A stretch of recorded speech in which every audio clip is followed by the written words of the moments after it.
Donald Trump, the man and his career, has lived within the courts and lived with those ups and downs and losses.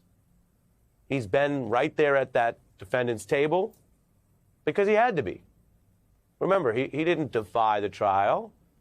He complained. At times he was caught allegedly breaking parts of the rules. But in the main, he went to court every day. And in the main at the Supreme Court, he waited to see what they would say. And that's been true up and down. So faced with the current bad news of these legal losses, he and his allies right now are running two plays. And I'm just going to explain them in plain English to you. They may be familiar. Number one is distract from the bad news with their own new and controversial claims. So just try to get up attention that way. It's not just Trump, although he loves his attention. He has a lot of people who got here, including his vice president, by quite publicly mimicking him and his approach. And some of these things are not that complicated.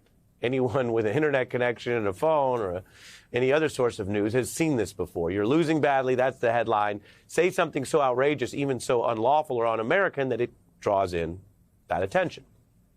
Number two, push, intimidate, and try to hammer the courts to press more of them towards this Trump view. And that strategy might be rewarded in a Supreme Court that, as I just reminded you, at times has cut against Trump, but other times has been very helpful to him.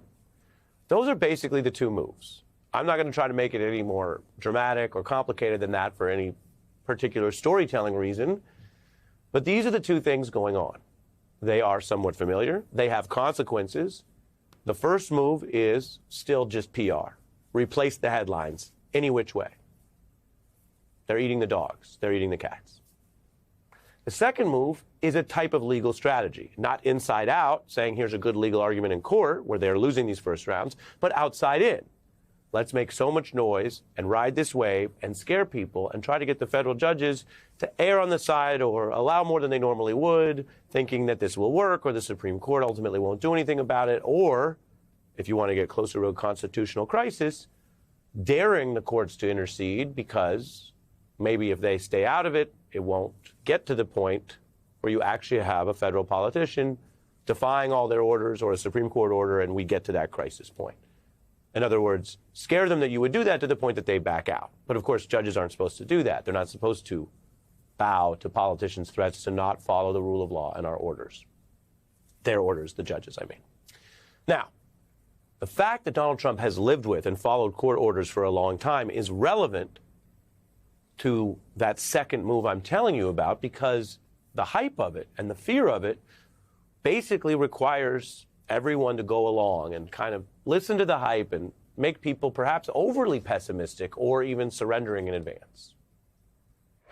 I think he should take a page out of Andrew Jackson's playbook. At some point, J.D. Vance is right when J.D. said, hold on, you can't have a judge step in when the president is exercising his constitutional authority. The executive branch is the ultimate authority on federal issues, and we have rogue judges who are trying to stop members like Doge Team, Bessent, from doing their job. The last voice, a Trump legal advisor, is stating something that she has every right to say, right? You have free speech rights and people can debate this all out. But it is false. So I will tell you that. And I don't know if she got enough of a fact check in that particular interview we're quoting, but the fact check is no. The executive branch does not have the final say on matters, federal or any other matters, because the courts in this country rule on the law. And that's why there are these clashes. And people know this. People have generally supported it, right? Constitutional principles do better when there is some broad understanding and support for them. But Trump is trying to test how far this will go. Now, I'll give you another example that sounds bad. It sounds like it's bad to say that a sitting president is for foreign bribery. Why would you be for that? Indeed, there was an entire impeachment about shaking down Ukraine for abusing power for what could have amounted allegedly to a bribe. And the denial then was the president and Donald Trump saying, we weren't trying to do a foreign bribe. Keep that in mind, as tonight we have the news that the DOJ under Trump is going to make it easier to do foreign bribes. Now, here's the context. Past presidents have used lawful powers in deciding prosecutorial priorities. So presidents have de-emphasized at times low-level offenses like personal marijuana use or civil immigration offenses. They don't usually say those laws are meaningless or they're canceled, but they say that within law, in consultation with the lawyers I mentioned in government, they may change the dial on that. Tonight, Donald Trump is now trying a whole different version of that stems out of what the DOJ admitted this week, but with far more serious laws. I mentioned the U.S. has long opposed corruption abroad, and there are laws that prevent American companies from bribing foreign officials. Literally that simple. And that has been bipartisan, but now Trump is taking his party in a different direction, and his administration blatantly embracing the prospect of current and future corruption, saying under Trump, the DOJ will no longer enforce. They are halting investigations and prosecutions of corruption in foreign countries. They're not saying there isn't corruption. They're saying they just won't prosecute it, and that corruption could become the United States competitive edge. That is extreme from a honesty perspective. It is bananas, or any other word you want to use. The Times says it's a quite transactional approach to corruption cases.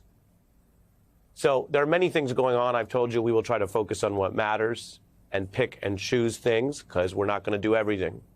And we are going to dictate what we determine over the course of the day is important, significant news for you, and not just follow the bouncing ball. This one's important. Republicans used to back that law.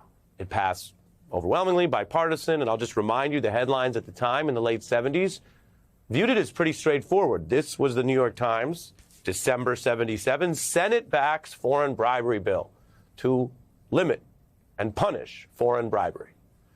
Because who would be for bribery? Who would say that's good, foreign bribery? But here we are. Now, this move is not about domestic politics. It's not about even MAGA necessarily, although some other related moves might be.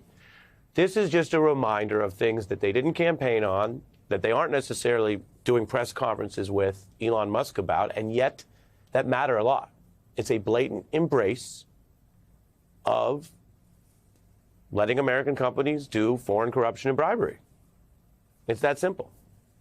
Now, the MAGA part coordinates with Trump using executive power twice in corruption-related cases, and both for Democrats. Okay? I'm going to explain this, but it's both interesting and many legal scholars and experts say concerning. Trump had already pardoned a Democratic governor, Rod Blagojevich. He had been previously imprisoned for selling Obama's Senate seat, for trying to, all the way back in 2008.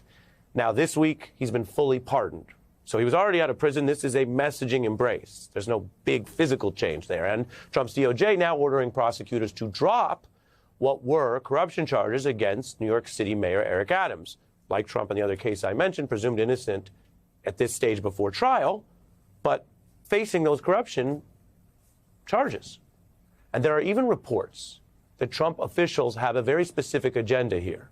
One, showing that, hey, Democrats do it too, which is why you want anti-corruption of all parties, of course, but they're trying to make it seem like this is a runaway witch hunt against everybody. And two, abuse federal power over the DOJ to maybe get some other cooperation with Trump's, quote, crackdown on immigrants. Now, this is all happening in the open. Bribery's okay, personal lawyers at DOJ, and then saying, we will give you what you need out of this federal legal power if you go along with what we want.